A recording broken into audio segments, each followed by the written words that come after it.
जय हिंद। बात करेंगे आज किसानों के ऊपर। बात करने से पहले अभी कुछ दिन पहले राम मंदिर का उद्घाटन हुआ। उससे पहले एक गाना बहुत चर्चे में था कि राम आएंगे तो अंगना सजाएंगे, राम आएंगे तो फूल बरसाएंगे। अभी सेम वही गाना को हम कुछ इस तरह गा ले तो कोई बुरा नहीं होगा या कुछ गलत नहीं होगा। राम आएंगे तो अंगना सजाएंगे, किसान आएंगे तो हम कील लगाएंगे, राम आएंगे तो फूल बरसाएंगे, किसान आएंगे तो हम आंसू गोले बरसाएंगे। ये सबका सब खेल हो रहा है जिस तरह से किसानों को सताया जा रहा है। इससे पहले जब 2021-22 में जो आंदोलन चालू हुआ था, 13 महीने के बाद फिर से आंदोलन क्यों हुआ, इस पे बात करेंगे। 2021-22 के आंदोलन से क्या सरकारें सीखी नहीं है? क्यों किसानों के ऊपर पत्थर के बुलेट चलाए जा रहे हैं? क्यों किसानों के ऊपर आंसू गैस के गोले दागे जा रहे हैं? या यहाँ तक कि किसानों के ऊपर पानी के बौछारें की जा रही है, लाठी चार्ज किए जा रहे हैं? क्यों? आखिर किसानों की क्या गलती है? बात करेंगे सारी चीजों पे। 2021-2022 के जो किसान का आंदोलन हुआ था उसमें सरकार ने आश्वासन दिया था कि आपकी जो भी मांगे हम उसको पूरी करेंगे। एमएसपी पे हम कानून लेकर के आएंगे, एमएसपी आपका लागू होएगा। एमएसपी क्या है, क्या सब होता है, कितने फसलें उसमें आती हैं और कौन कौन फसलें उसमें ऐड हो सकती है, कौन कौन अनाज उसमें ऐड हो सकता है, इन सारी चीजों पे हम अपने अगले वीडियो में बात करेंगे। फिलहाल इस वीडियो में सिर्फ इतना, किसानों को क्यों सताया जा रहा है, किसानों को क्यों मारा जा रहा है, किसानों के ऊपर लाठियां क्यों बरसाई जा रही है। नंबर 1, ये जो नया आंदोलन चालू हुआ है किसानों का, जिसे 2.0 भी कह लीजिए, किसानों का एमएसपी का मांग है। एमएसपी का मतलब है कि एक रेट हो जिसपे हम अपने अनाज बेच सके, वो कानून हो कि हम इस रेट तक हम अपने अनाज को बेचेंगे। दूसरा, कर्ज माफी का। अब कर्ज माफी का जो बात है, दौलतमंदों के, अमीरों के हजारों हजार करोड़ रुपया माफ कर सकते हैं। किसान का 1/6 है, 6वां हिस्सा है कर्ज का, वो क्यों नहीं माफ कर सकते? अडानी का माफ कीजिए, अंबानी का माफ कीजिए, किसानों का क्यों नहीं? नंबर 3, लखीमपुर खीरी में जो हादसा हुआ था किसानों के साथ, जो उनके मनचले गुंडों ने, नेता तो नहीं कहूंगा, गुंडों ने जिस तरह से अपनी गाड़ी चलाई थी किसानों के ऊपर, किसान को रौंद दिया था, उनको मुआवजा दिया जाए, के घर के किसी एक बंदे को सरकारी नौकरी दिया जाए जिनको मौत के घाट उतारा इनके बीजेपी के गुंडों ने। और चौथा कह लीजिए, 58 साल से ज्यादा उम्र के किसानों को पेंशन दिया जाए। क्यों नहीं दोगे भैया, काहे नहीं दोगे? वो अन्नदाता है हमारे।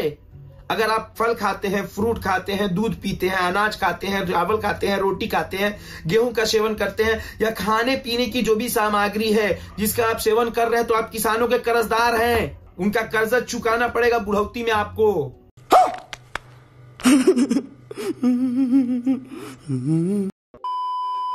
जायज मांग है उनकी, और इस मांग को पूरी करने के लिए वो आंदोलन कर रहे हैं कि 58 साल से ज्यादा उम्र की जो किसान है उनको 10,000 रुपया पेंशन दिया जाए। कौन बड़ी रकम मांग रहे भैया? लाखों का सूट पहन जा रहे हैं आप, करोड़ों का फ्लाइट खरीद ले रहे हैं आप, 10,000 रुपया आप दे नहीं सकते किसानों को? कितनी मतलब क्या दुविधा है कि अन्नदाताओं के साथ ये सब हो रहा है। उसके बाद 2021 में जो केस बना है किसानों के ऊपर, तमाम केस को वापस लिया जाए। क्या बेशर्मी की हद है। किसानों के ऊपर केस कर दिया गया 2021-2022 में जो आंदोलन हुआ था, और उस पे केस अभी तक चल रहा है, तारीख पे तारीख ढो रही है, ढो रहे हैं किसान। उन तमाम केस को क्लोज किया जाए, वापस किया जाए।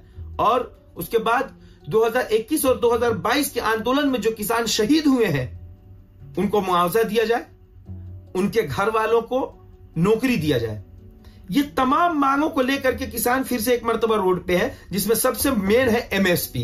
एमएसपी का जहां तक सवाल है, राजस्थान में, छत्तीसगढ़ में चुनाव हुआ, वहां आपने तो गेहूं 2800 और चावल 3600 रुपए कर दिए, वहां एमएसपी लागू कर दिए। तो पूरे भारत में क्यों नहीं किया जा सकता? आपने वहां किया ना इलेक्शन जीतने के लिए, तो पूरे भारत में क्यों नहीं? हद है भैया। उनको रोकने के लिए सड़कों पे कीलें बिछाई गई हैं, कीलें ऐसे नकीली कीलें लगा दी गई हैं। उनको रोकने के लिए चारों तरफ से बैरिकेड लगाया गया है, बड़े बड़े सीमेंट के बैरिकेड लगाए गए हैं। उनको रोकने के लिए आंसू गैस के गोले दागे जा रहे हैं, रबड़ के बुलेट से उन पे फायर किया जा रहा है किसानों के ऊपर, किसानों को मारा जा रहा है लाठियों से, उन पे लाठी चार्ज किया जा रहा है। इस सब के जिम्मेदार है कौन? सरकार तो है ही, दूसरी है गोदी मीडिया। उनके ट्रैक्टर से जब किसान यहाँ आ रहे आंदोलन के लिए, तो ट्रैक्टर को वो टैंकर बता रहे, टैंक है, टैंक लेके आ रहे हैं, वो जंग लड़ने आ रहे हैं जैसे। अरे भैया आंदोलन करने आ रहे हैं, और क्यों नहीं करेंगे? भारत में तो आप अपनी मांग कोई भी रखे उसको गैर कानूनी ही कहा जाता है। हद तो तब हो गई जब बीजेपी के एक नेता, अनिल बीज नाम है उसका, उस बंदे ने डायरेक्ट टू डायरेक्ट कह दिया कि किसान नहीं आतंकवादी है। और इससे पहले 2021-2022 में जब उनका आंदोलन चला था तो खालिस्तानी है, तो आतंकवादी है, क्या क्या कहा था गोदी मीडिया ने। शर्म नहीं आती उन गोदी मीडिया को जो ये सवाल पूछती है आम चूस के खाते हैं या काट के खाते हैं? अब कौन सा टॉनिक लेते हैं? अब उन्हीं गोदी मीडिया परसों आज तक के कैमरा पर्सन को कल के डेट में गोली लगा है, लाइव रिपोर्टिंग करते हुए पुलिस की गोली लगी है। उन्होंने कहा कि मुझे गोली लगी है, मुझे गोली लगी, देखा गया तो छर्रा लगा था। खैर लगा ना, और आज तक इस चीज को नहीं दिखाएगा क्योंकि आज तक के मालिक है ना उनके पप्पा जी है, खत्म,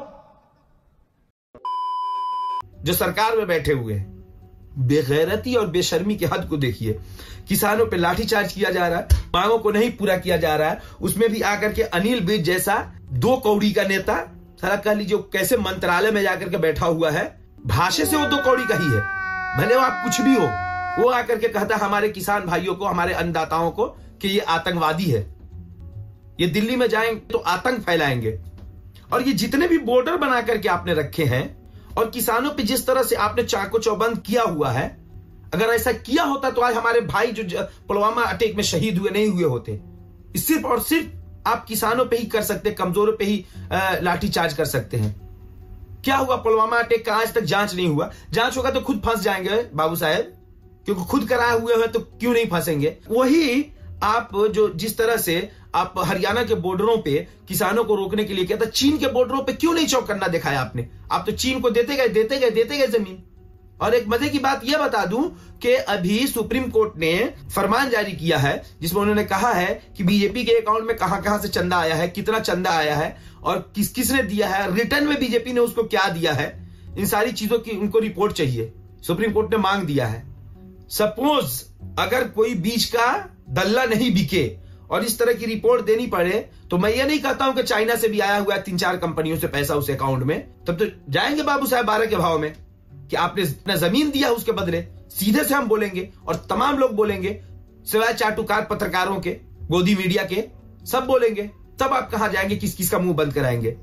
बात हो रही है किसानों की। आते हैं किसानों के ऊपर। तो किसानों का आंदोलन जो चालू है ना, ये कोई आज नई बात नहीं है। अभी 2023 में जर्मन में किसानों ने आंदोलन किया था। वो ट्रैक्टर लेकर के आए थे संसद का घेराव करने। सरकार खुद आगे से बढ़ के गई। जर्मनी सरकार ने पूछा आपका डिमांड क्या है, उन्होंने अपना डिमांड बताया, सर आंखों पे रख करके उन्होंने माना, जबकि वो वहां देवता नहीं मानते किसानों को। हम तो यहां अपने किसानों को अन्य देवता मानते हैं। फिर हम क्या कर रहे हैं? किसानों पे लाठियां चार्ज हम यही कर रहे हैं। किसानों पे बुलेट दाग रहे हैं, किसानों को रबड़ बुलेट से मार रहे हैं, यही कर रहे हैं हम। ड्रोन के जरिए आपको बॉर्डर पे निगाह रखनी चाहिए, तो ड्रोन के जरिए आप आंसू गोले ले जाकर के उनके बीच में छोड़ रहे हैं।